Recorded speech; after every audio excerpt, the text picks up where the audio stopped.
Hello दोस्तों, आप सभी का स्वागत है आपके अपने यूट्यूब चैनल नॉलेजपुर पर। जैसा कि आप सभी जानते हैं कि अब आप नॉलेजपुर चैनल की मदद से 10वीं की सभी सब्जेक्ट की पढ़ाई कर सकते हैं, वह भी निःशुल्क। आपको एक भी रुपया देने की ज़रूरत नहीं है।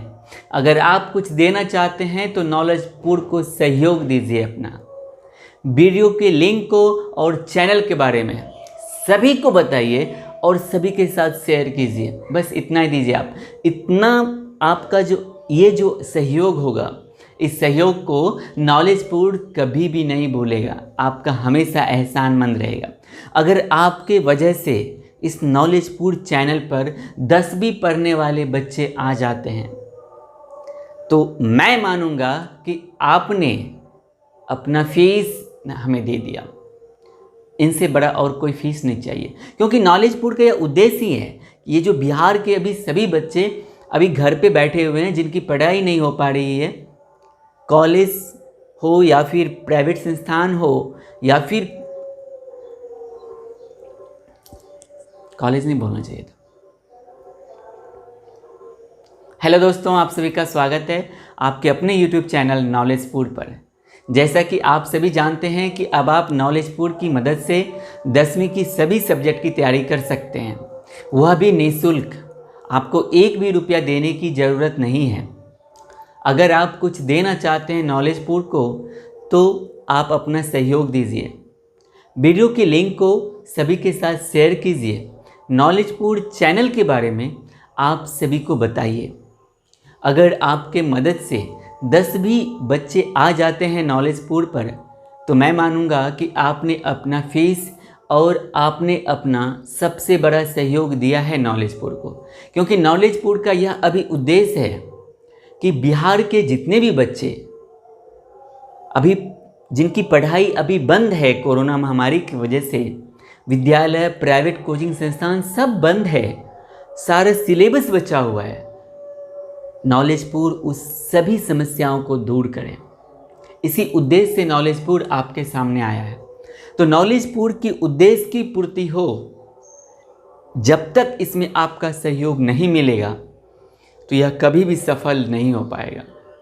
और मुझे आशा है कि आप लोग सहयोग जरूर करेंगे। तो चलिए शुरू करते हैं आज का वीडियो।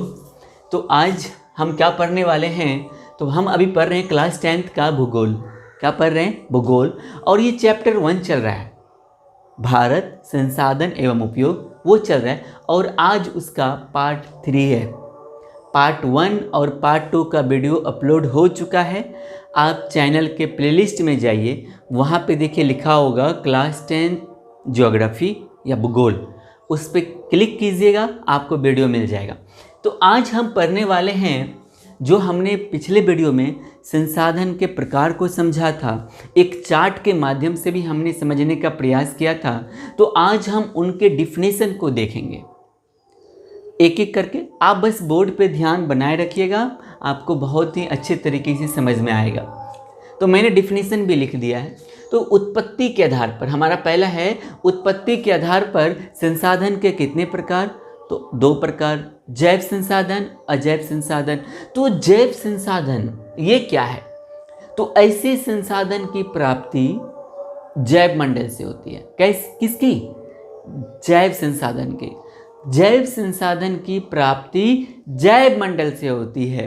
या फिर आप क्या बोलोगे, इनमें सजीव के सभी लक्षण मौजूद होते हैं। किसमें सजीव के सभी लक्षण मौजूद होते हैं? तो आप क्या बोलोगे? जैव संसाधन में। या फिर आप यह भी मान सकते हो कि जैव संसाधन की उत्पत्ति सजीवों से होती है। किन से होती है? सजीवों से। क्या आपको समझ में आया जैव संसाधन क्या है? तो आप क्या बोलोगे?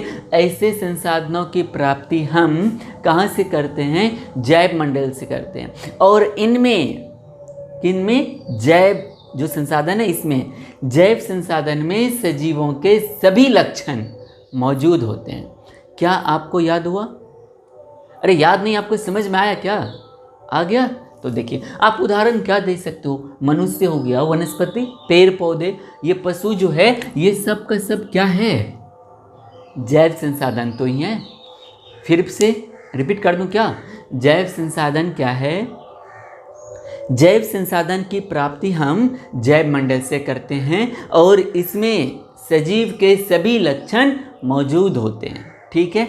हमारा दूसरा है अजैव संसाधन। कौन सा संसाधन?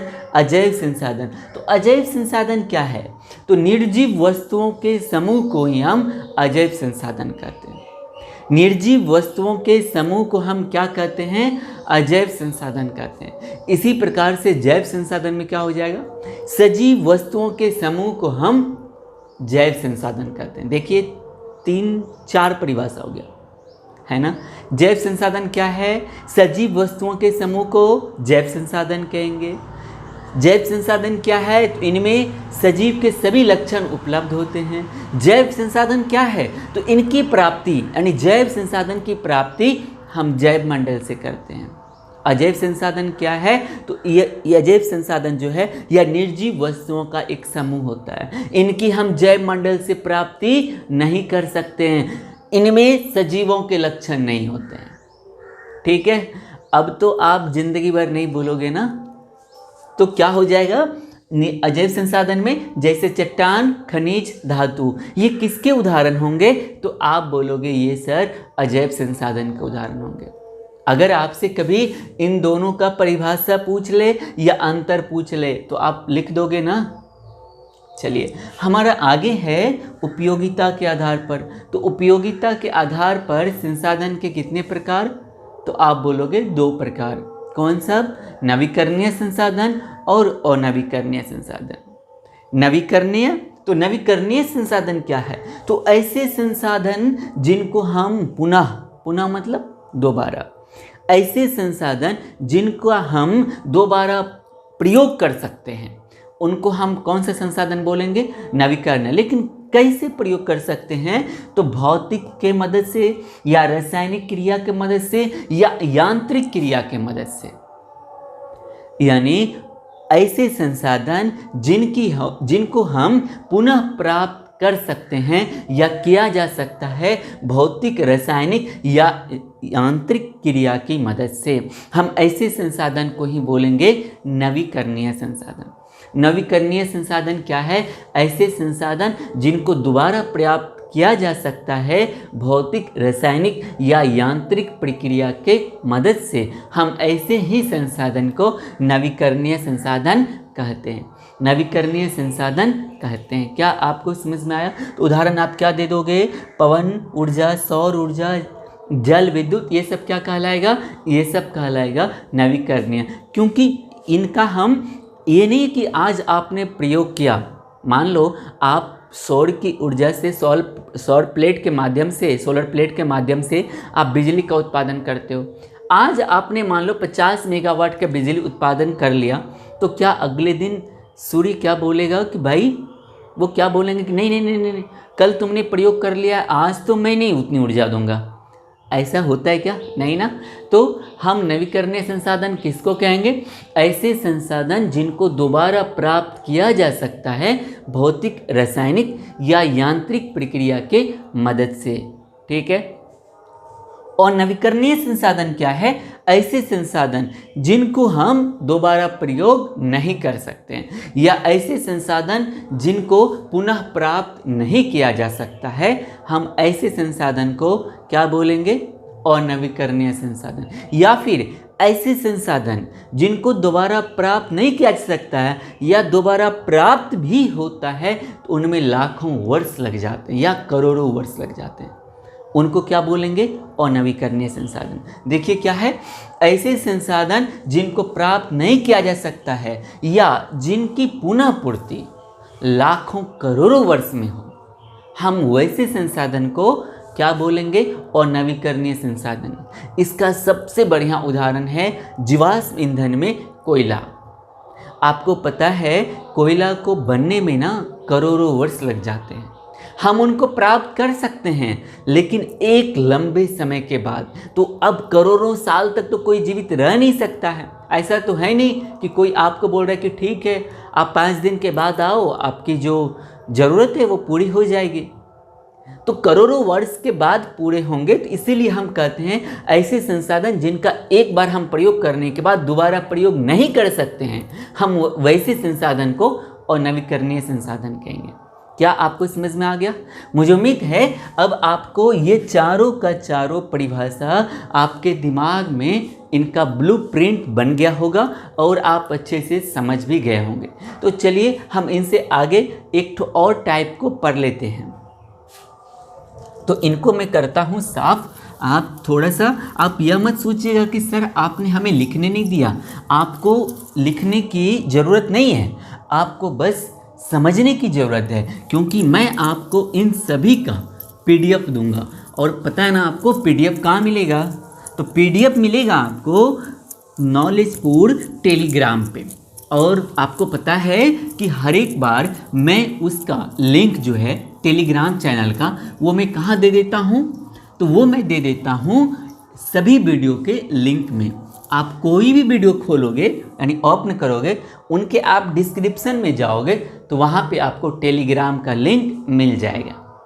ठीक है, वहाँ से आप टेलीग्राम चैनल को ज्वाइन कीजिए और जैसे अध्याय समाप्त होगा आपको वहाँ पे PDF मिल जाएगा।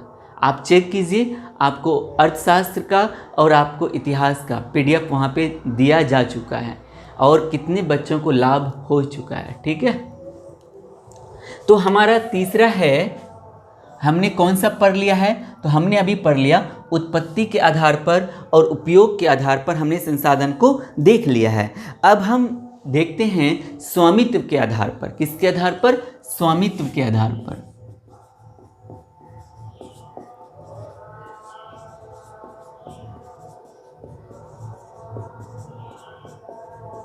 स्वामित्व के आधार पर संसाधन कितने प्रकार के? तो आप क्या बोलोगे? स्वामित्व के आधार पर कल ही पढ़े हैं सर 4 प्रकार के। कितने प्रकार के? 4 प्रकार के। स्वामित्व के आधार पर संसाधन कितने प्रकार के? तो 4 प्रकार के। कौन सा? तो इसमें पहला था व्यक्तिगत संसाधन, जिसको आप क्या कह सकते हैं? निजी संसाधन। क्या कह सकते हैं आप? निजी संसाधन।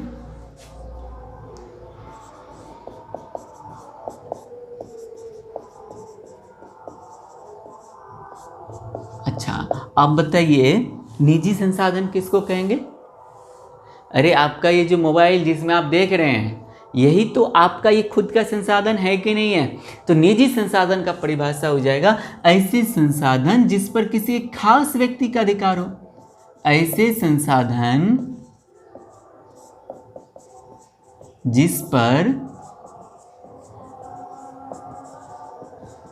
किसी खास व्यक्ति का अधिकार हो।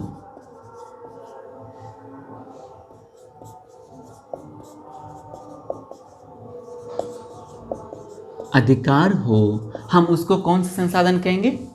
हम उसको कहेंगे निजी संसाधन या फिर व्यक्तिगत संसाधन। तो एकदम सिंपल सा है ना। व्यक्तिगत संसाधन क्या है? तो आप क्या बोलोगे? ऐसे संसाधन जिस पर किसी एक व्यक्ति का अधिकार हो, उनको हम क्या कहेंगे? निजी संसाधन। आप जिस मोबाइल से भी आप देख रहे हो, ये सामुदायिक संसाधन नहीं है आपका कि कोई भी आएगा आपके पास बोलेगा नहीं नहीं भाई अब तुम्हारा समय समाप्त हुआ, अब मुझे दे दो। वो निजी संसाधन। फिर अगर वो लेके चला गया तो फिर निजी संसाधन नहीं है, मतलब उस पर आपका अकेला अधिकार नहीं है। तो हम उदाहरण के रूप में हम क्या कर सकते हैं? जो मान लीजिए आपका घर है, ये जो आपका मोबाइल है या फिर आपका वॉच है, आपका जो घड़ी है, ये सब के सब किसके उदाहरण हो जाएंगे? निजी संसाधन के हो जाएंगे या व्यक्तिगत संसाधन के हो जाएंगे। क्या आपको समझ में आया?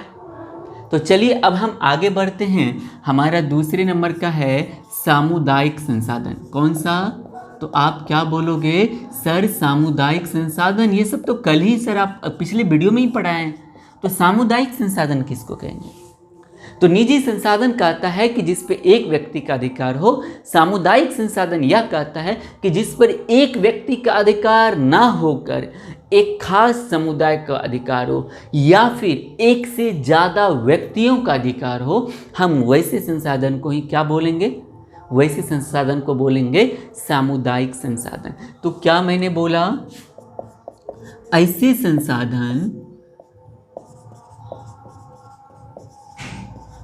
संसाधन जिस पर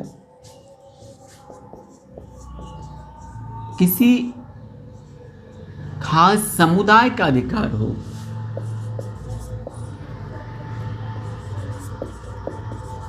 समुदाय का क्या हो? अधिकार हो। या ऐसे संसाधन जिस पर एक से ज्यादा व्यक्तियों का अधिकार हो। एक से ज्यादा व्यक्तियों का अधिकार हो।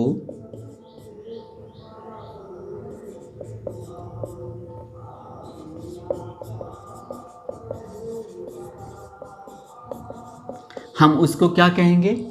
हम उसको कहेंगे सामुदायिक संसाधन। तो सामुदायिक संसाधन क्या है? ऐसे संसाधन जिस पर किसी खास समुदाय का अधिकार हो, वो सामुदायिक संसाधन है। या फिर ऐसे संसाधन जिस पर एक से ज़्यादा व्यक्तियों का अधिकार हो, हम उसको क्या कहेंगे? सामुदायिक संसाधन कहेंगे। जैसे मान लीजिए आपके गांव का जो मंदिर है, वो क्या, उस पर क्या किसी एक व्यक्ति का अधिकार होता है? तो आप बोलोगे नहीं सर, उस पर तो वहाँ रहने वाले जितने भी आसपास के लोग हैं उन सभी का उस पर बराबर अधिकार रहता है।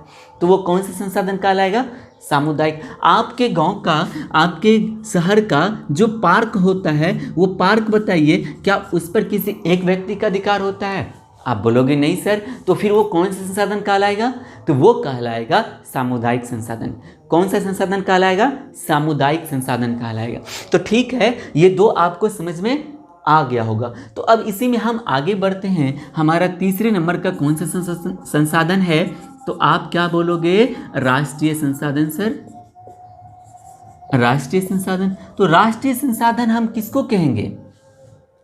ऐसे संसाधन। कैसे? ऐसे संसाधन जो किसी एक राष्ट्र के अंदर हो, हम उनको बोलेंगे राष्ट्रीय संसाधन। ऐसे संसाधन जो किसी देश के भौगोलिक क्षेत्र के अंदर हो, हम उसको क्या बोलेंगे? राष्ट्रीय संसाधन। क्या आपको समझ में आया? ये सब लिखने की जरूरत नहीं है, मैं समझा रहा हूं, मैं जानता हूं आप समझ जा रहे हैं, लेकिन मैं आपके फायदे के लिए बोर्ड पे भी लिखता हूं। अगर आपको लगता है कि हमको नोट्स बनाना चाहिए, तो वीडियो को रोक रोक के आप लिखते जाइए, नहीं तो जैसे चैप्टर समाप्त होगा इन सभी का पीडीएफ आपको दे दिया जाएगा। तो राष्ट्रीय संसाधन क्या है? तो क्या बोलोगे? ऐसे संसाधन जो किसी देश की भौगोलिक सीमा क्षेत्र के अंदर हो।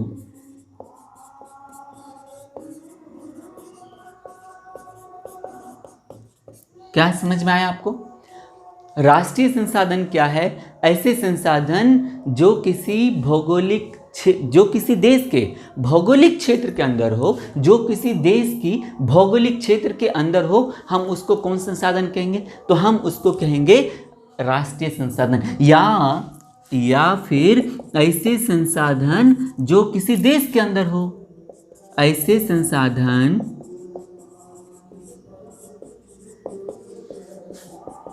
जो किसी देश के अंदर हो, देश के सीमा के अंदर हो, देश के सीमा के अंदर हो, उसको हम कौन से संसाधन कहेंगे? तो उसको हम कहेंगे राष्ट्रीय संसाधन। क्या आपको समझ में आया? आपको समझ में आ रहा है ना? तो चलिए, अब इनके बाद हमारा नंबर 4 है अंतर्राष्ट्रीय संसाधन। अंतर्राष्ट्रीय संसाधन। तो आप बोलिएगा कि सर ये अंतर्राष्ट्रीय संसाधन क्या है? तो अंतर्राष्ट्रीय संसाधन हम वैसे संसाधन को कहते हैं जिस पर किसी एक देश का अधिकार नहीं होता है, या ऐसे संसाधन जो किसी देश के से बाहर हो, जिस पर एक देश का अधिकार ना होकर कोई अंतर्राष्ट्रीय संगठन के द्वारा जिसकी देख रेख की जा रही हो, हम वैसे संसाधन को अंतर्राष्ट्रीय संसाधन कहेंगे। हम वैसे संसाधन को क्या कहेंगे? अंतर्राष्ट्रीय संसाधन कहेंगे। तो चलिए एक बार एक बार इसका हम लोग डिफिनेशन देख लेते हैं। अंतर्राष्ट्रीय संसाधन किसको कहेंगे? ऐसे संसाधन जिस पर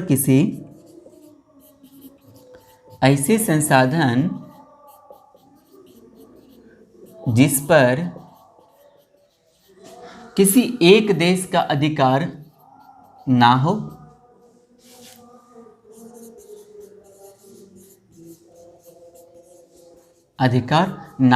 हम ऐसे संसाधन को क्या कहेंगे? हम ऐसे संसाधन को क्या कहेंगे? अंतर्राष्ट्रीय संसाधन कहेंगे। ऐसे संसाधन जिस पर किसी एक देश का अधिकार ना हो, हम ऐसे संसाधन को कहेंगे अंतर्राष्ट्रीय संसाधन। इसी को आप और क्या बोल सकते हो? इसी को आप कह सकते हो ऐसे संसाधन ऐसे संसाधन जिसका संरक्षण या फिर जिसका देखरेख कौन करता हो? अंतर्राष्ट्रीय संगठन करता हो। कौन करता हो? अंतर्राष्ट्रीय संगठन करता हो। हम उस संसाधन को भी कौन से संसाधन कहेंगे? तो अंतर्राष्ट्रीय संसाधन कहेंगे। क्या आपको समझ में आया? ये जो मैंने अभी आपको स्वामित्व के आधार पर संसाधन के 4 प्रकार बताए, निजी को हम व्यक्तिगत संसाधन भी कहते हैं, सामुदायिक, राष्ट्रीय और अंतर्राष्ट्रीय। क्या आपको यह अच्छे तरीके से समझ में आ गया? अगर आपको अच्छे तरीके से यह समझ में आ गया तो इनको आप वीडियो को रोक के ना नोट्स भी बना लीजिए। अगर आपको नहीं बनाना है कोई बात नहीं है, हम आपको तो पीडीएफ दे ही देंगे, लेकिन पीडीएफ आपको मिलेगा कहाँ पर? तो वो मिलेगा टेलीग्राम चैनल पर। टेलीग्राम पे आपको इस वीडियो की जो डिस्क्रिप्शन में लिंक है टेलीग्राम का, उस पर क्लिक कीजिए, टेलीग्राम चैनल को ज्वाइन कीजिए। वहाँ पर आपको अध्याय समाप्त होने के बाद आपको पीडीएफ मिल जाएगा।